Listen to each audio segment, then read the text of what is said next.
Hi Haywood Cubs, my name is Ms. Beamon. I'm the Family Engagement Specialist here at Haywood.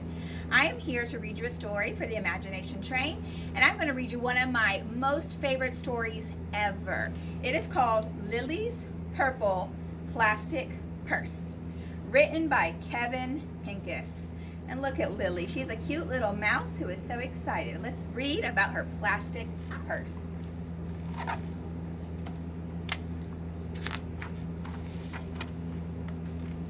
Lilly loved school. I love school. She loved the pointy pencils. She loved the squeaky chalk. And she loved the way her boots went clickety-clack down the long, shiny hallways. Lilly loved the privacy of her very own desk. She loved the fish sticks and chocolate milk every Friday afternoon in the lunchroom. And most of all, she loved her teacher, Mr. Slinger. Here she's saying, straws make everything taste better. For you, a flower for Mr. Slinger. Mr. Slinger was as sharp as a tack. He wore artistic shirts. He wore glasses on a chain around his neck, and he wore a different colored tie for each day of the week.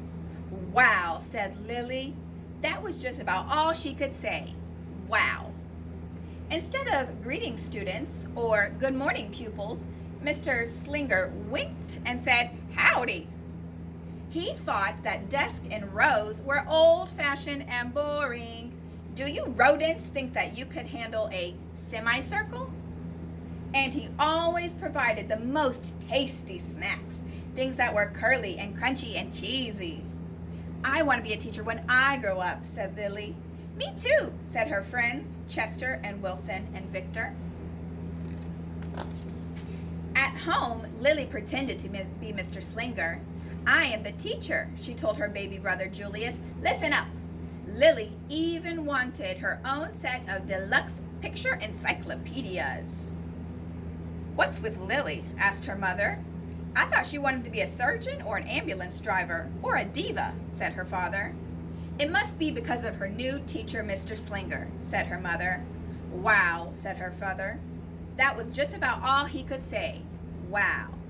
Here Lilly is dressed up as a teacher and she says, teachers know everything. Whenever the students had free time, they were permitted to go to the light bulb lab at the back of the classroom.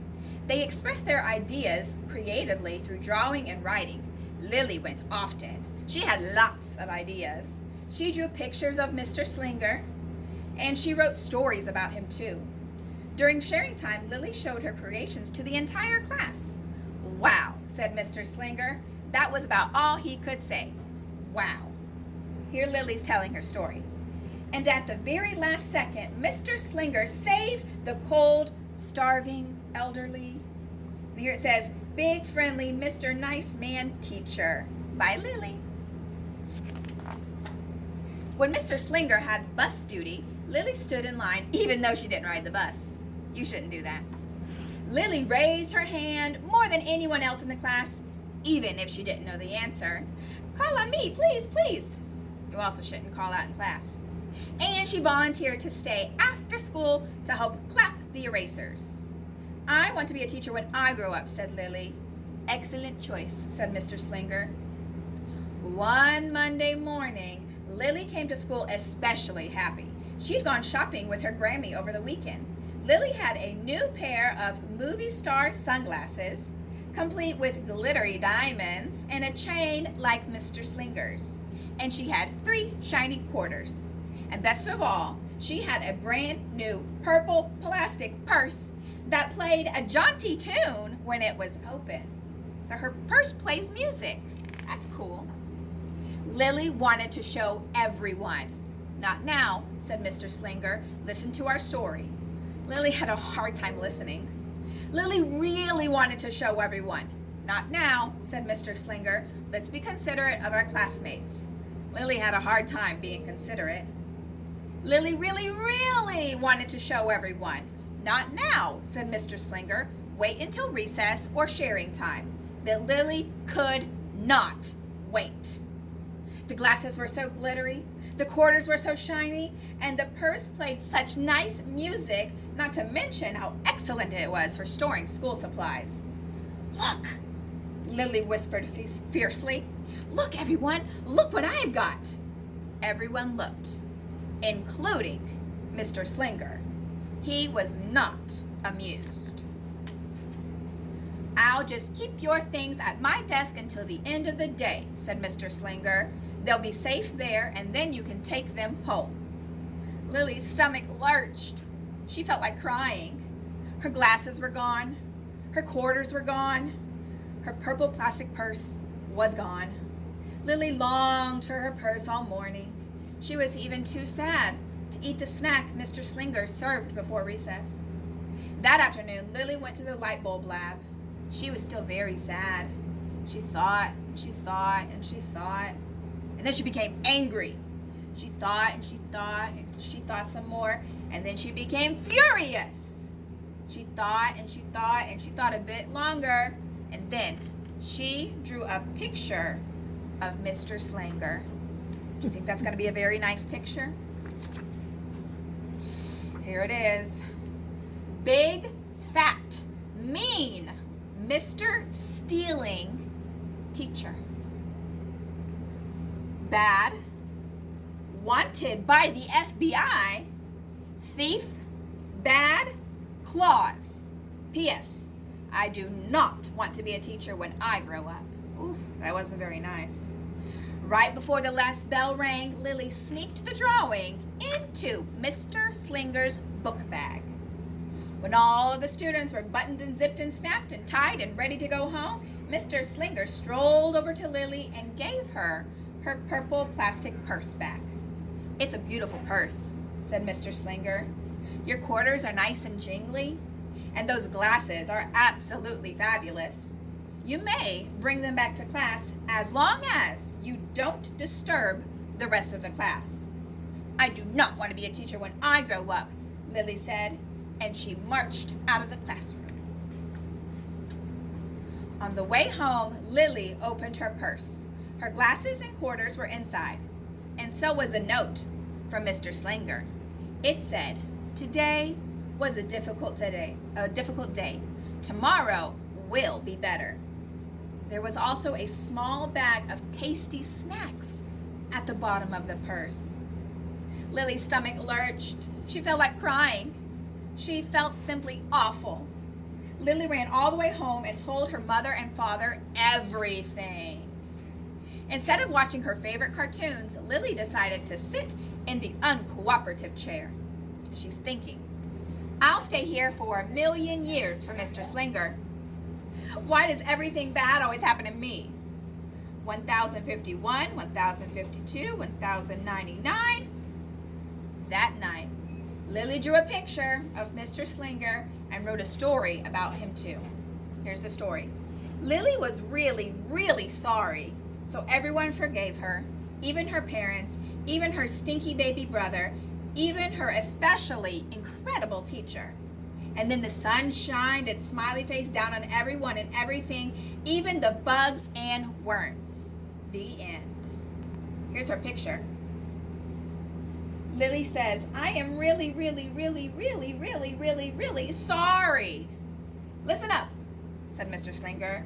"I forgive everyone. Kind, good, nice, could be principal. Worms, bugs, oops. I'm an author. You can be an author too." Lily's mother wrote a note, and Lily's father baked some tasty snacks for Lily to take to school the next day. "I think Mr. Slinger will understand," said Lily's mother. "I know he will," said Lily's father. Lily's father says, "How could he resist my no-frills cheese balls?" "What does it say?" She's asking about the note. The next morning, Lily got to school early.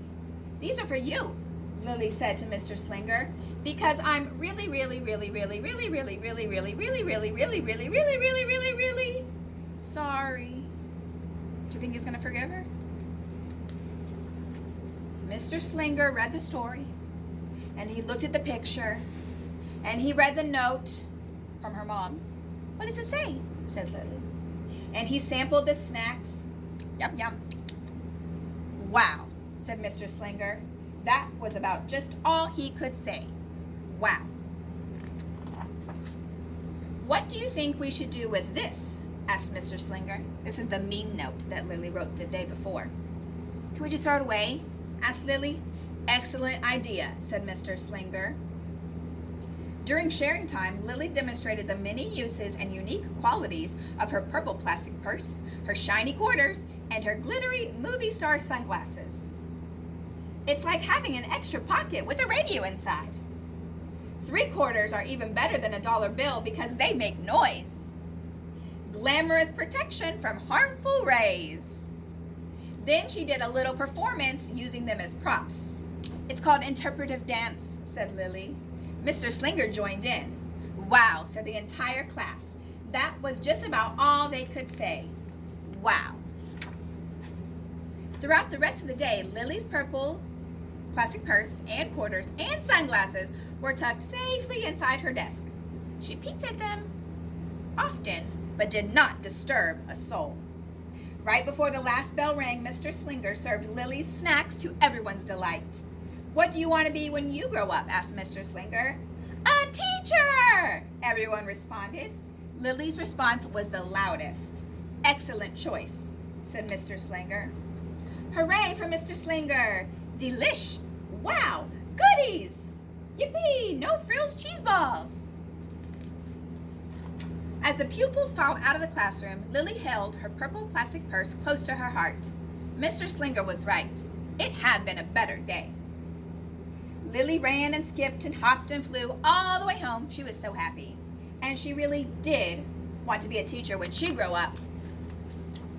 Well, that is, when she didn't want to be a dancer or a surgeon or an ambulance driver or a diva or a pilot or a hairdresser or a scuba diver. She wants to be a lot of things. The end. That was a good story. I love this story. Think about this. Has there ever been a time that you did something mean to someone, maybe your teacher or a friend or your parent, but then when you sat and thought about it, you realized that wasn't right, and then you felt really guilty about it?